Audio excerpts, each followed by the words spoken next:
For decades, AR-15 owners have assumed the formula was simple. Longer barrel, more velocity, better performance. An FBI ballistician recently showed that's not always true, and the real answer is far more nuanced. Much of what gets repeated online about barrel length is based on convention, not testing. The FBI's Ballistic Research Facility, the lab that develops the standards used by law enforcement, explained why barrel length, twist rate, bullet weight, and velocity work as a system. Their findings challenge some of the most common assumptions about AR-15 performance and offer a more practical way to think about building or choosing a rifle. The core mistake: confusing energy with performance. The first thing to understand is the single biggest misconception driving barrel length arguments online. The idea that muzzle energy alone tells you how effective a round is going to be. It doesn't. And treating it like it does leads people toward exactly the wrong conclusions. Muzzle energy is a simple physics calculation: mass times velocity squared, divided by a constant. It's an easy number to put on a spec sheet, and it's an easy number to compare between two loads. But energy on its own doesn't tell you what the bullet actually does when it hits tissue. A bullet can carry a massive energy number and still fail to expand, fail to penetrate to a useful depth, or blow through so fast it doesn't transfer enough of that energy into the target to matter. Energy is the fuel, it's not the outcome. What actually determines whether a round performs the way it's supposed to is whether the bullet is moving within the specific velocity window it was engineered around.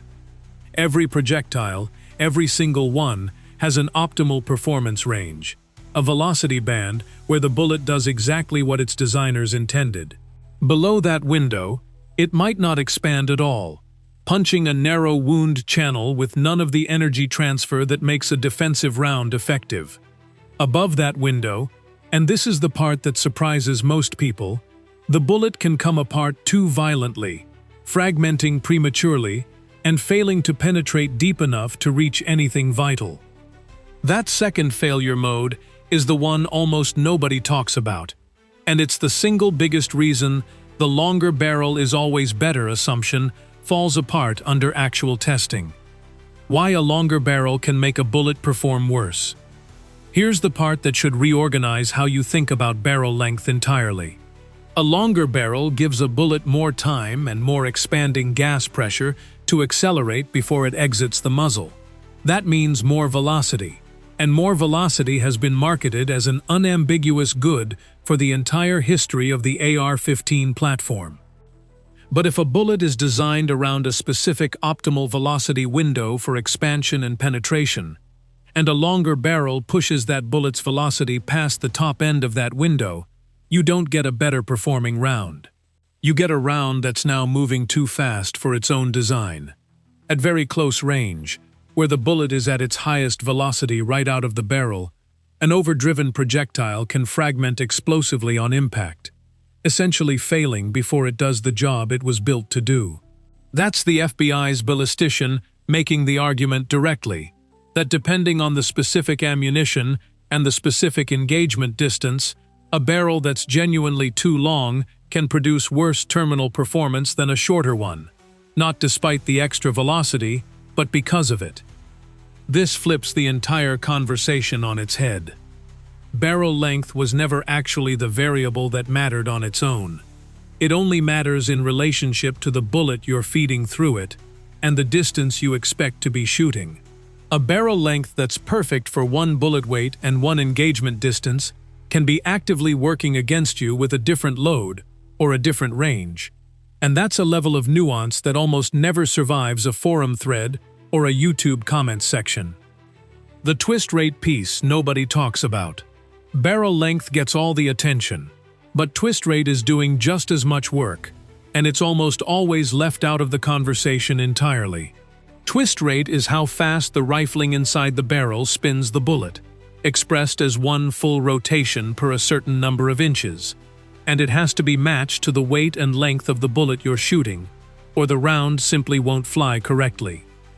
A twist rate that's too slow for a given bullet won't spin it fast enough to stabilize it in flight, and an unstable bullet tumbles instead of flying point first, wrecking accuracy and, more importantly for a defensive round, wrecking predictable terminal performance too, because a bullet that isn't flying true isn't hitting the way it was designed to. A faster twist rate, something in the 1.7 range specifically, is built to reliably stabilize the heavier, longer bonded projectiles that tend to perform best in modern defensive loads. That's not a coincidence. Heavier bonded bullets are exactly the projectile class the FBI's ballistician pointed toward as the right answer, and a 1.7 twist is essentially the piece of hardware that makes those bullets viable in the first place. This is why barrel length and twist rate can't really be discussed separately, even though almost every online debate treats them like two unrelated topics. The barrel length determines your velocity window. The twist rate determines whether the bullet you're pushing through that barrel is even flying stable enough to use that velocity productively. Get one right and the other wrong, and you can still end up with a rifle that underperforms. So, what's the actual answer? After walking through fragmenting versus expanding projectiles, why the FBI has moved toward preferring expansion over traditional fragmentation as the more predictable and consistent mechanism for stopping a threat. And after running through the practical differences across 7.5, 11.5, 14.5, 16, 18, and 20-inch barrels specifically, the ballistician's answer for law enforcement and home defense use is an 11.5-inch barrel, paired with a 1.7 twist rate, feeding a 64 to 75 grain bonded projectile. That's a specific, deliberate combination, not a rounded-off guess, and it's worth slowing down on each piece of it individually, because the reason this exact combination works is the entire point of the conversation. Start with the barrel length itself. 11.5 inches sits in a very particular spot on the velocity curve. Short enough barrels bleed velocity fast, because the powder charge in a 5.56 round is calculated to burn efficiently over a longer column of barrel. Cut that column too short, and unburned powder is still igniting as the bullet exits the muzzle, which is part of why extremely short barrels produce that dramatic fireball and concussive blast people associate with them. But go past a certain point, and you're not gaining meaningful velocity anymore either, because the powder has already finished burning and the bullet is just coasting through the remaining barrel length, picking up marginal speed while the rifle itself gets longer, heavier, and harder to move through a doorway. 11.5 inches is far enough past that early bleed-off zone to reliably drive a 64 to 75 grain bullet into its intended expansion window, without dragging the rifle into a length that starts working against the person carrying it. Now layer in the maneuverability piece, because this isn't just an abstract preference. The environments that define most law enforcement and home defense encounters are not open fields.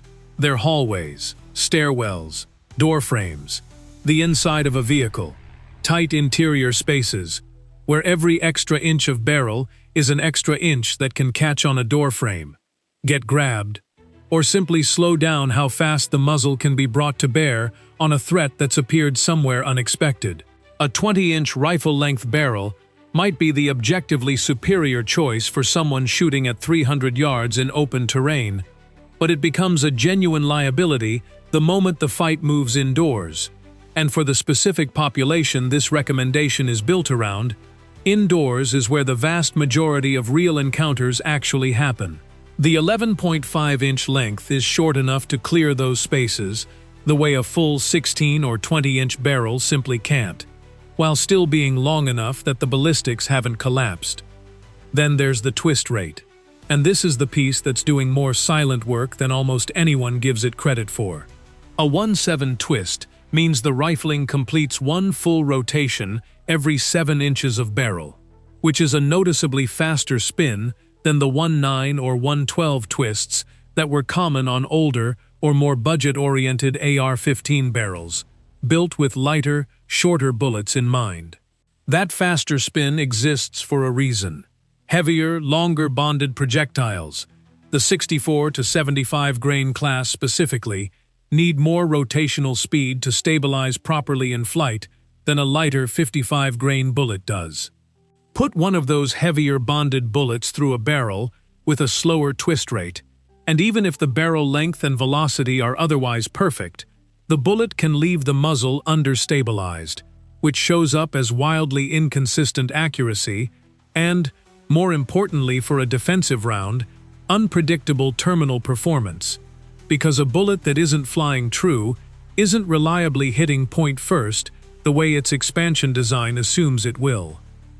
And finally, the bullet itself, the 64 to 75 grain bonded projectile, is the piece all of that hardware exists to serve. Bonded construction means the lead core is chemically or mechanically fused to the copper jacket, instead of the two simply being pressed together, the way cheaper, unbonded hunting and range ammunition is often built.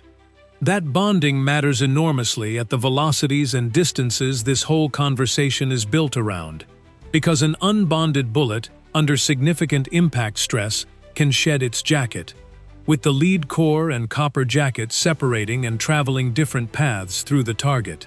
That separation is unpredictable by definition, and unpredictable is exactly what a law enforcement agency testing ammunition for use around bystanders, in vehicles, through interior walls, cannot accept. A bonded core holds together through barriers, holds together through heavy clothing, and expands in a controlled, repeatable way, instead of coming apart the moment it meets resistance.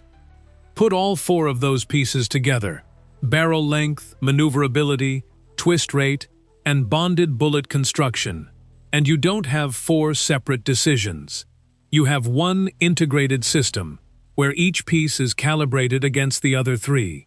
Change any single variable, swap in a lighter bullet, drop to a slower twist rate, stretch the barrel to 16 inches, and you haven't necessarily improved the rifle. You've potentially pulled it out of the narrow window where all four pieces were working together, and the whole system's performance can quietly degrade even though, on paper, nothing about the individual specs looks worse. And that 11.5-inch answer comes with an important caveat the ballistician was careful to include, one that gets lost almost immediately every time this kind of testing gets summarized into a headline. It's not a universal answer for every AR-15 owner in every situation. It's specifically the practical sweet spot for law enforcement and home defense, where close-range maneuverability and predictable terminal performance at typical engagement distances matter more than anything else. A hunter shooting varmints at 300 yards is optimizing for flat trajectory and retained velocity at distance, not room-clearing maneuverability, and would be poorly served by the same barrel length. Someone building a dedicated long-range precision rifle is chasing consistency and reach that a short-barreled configuration was never designed to deliver in the first place. The 11.5-inch, 1/7 twist, bonded 64 to 75 grain combination is the right answer to one specific, carefully defined question. It stops being the right answer the moment the question changes. And that's not a weakness in the recommendation. That's exactly how real engineering answers are supposed to work.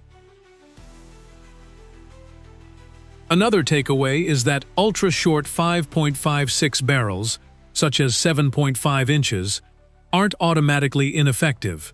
According to FBI testing, they can work well if paired with ammunition designed for their lower velocity and used within appropriate distances. The problem isn't the short barrel itself.